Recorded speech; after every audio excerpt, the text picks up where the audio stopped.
Hey everybody.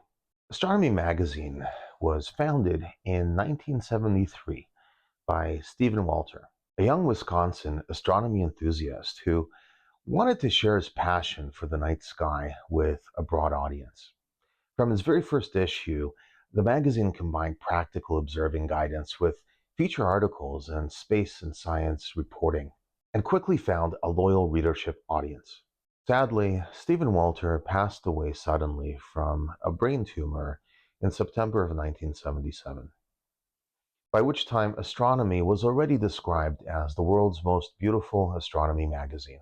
Afterwards, editors like Richard Berry and later Robert Burnham continued astronomy's mission, and the magazine grew into the world's largest circulation astronomy publication, chronicling landmark moments and the golden age of amateur astronomy. Over the following decades, astronomy evolved alongside the science itself, documenting comet impacts, Hubble's contributions, Mars rovers, exoplanets, gravitational waves, and first images of black holes, among many different in-depth articles and expositions.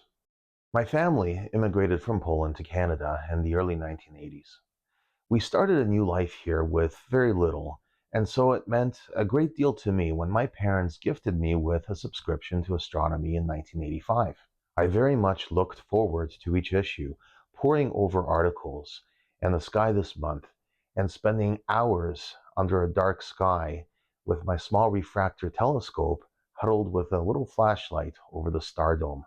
I maintained that subscription throughout the 1990s until the adventures of young adulthood, marriage, career, children, and family shifted my focus.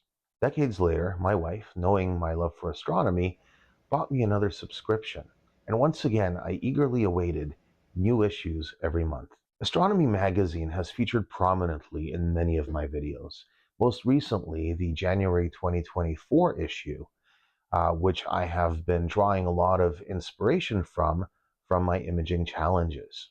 However, I also have plans and had plans based on many other issues, such as observing and imaging the stars of Star Trek, quasars, and pretty much any other object of interest featured in articles. But I especially loved the magazine itself. It was beautifully produced and, with some exceptions, well printed.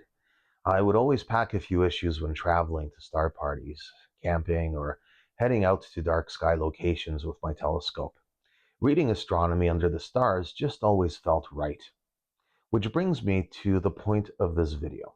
My last issue of Astronomy Magazine came in the mail in October of last year.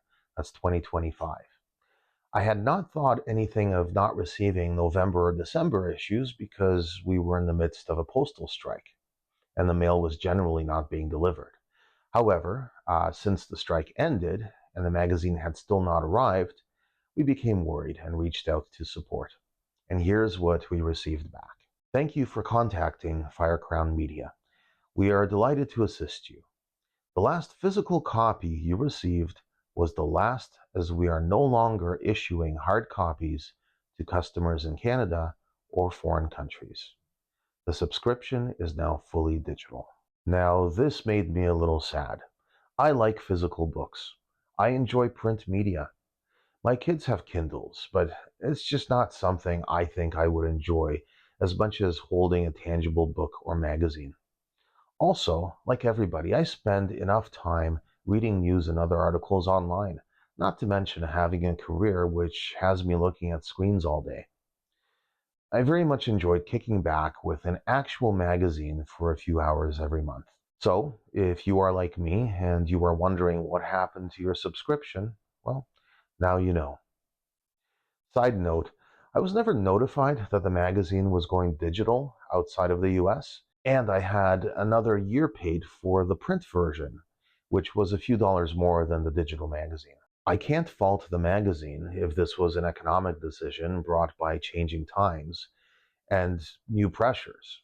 But I wish they would have given us the option to pay a little bit more to continue receiving the physical issues.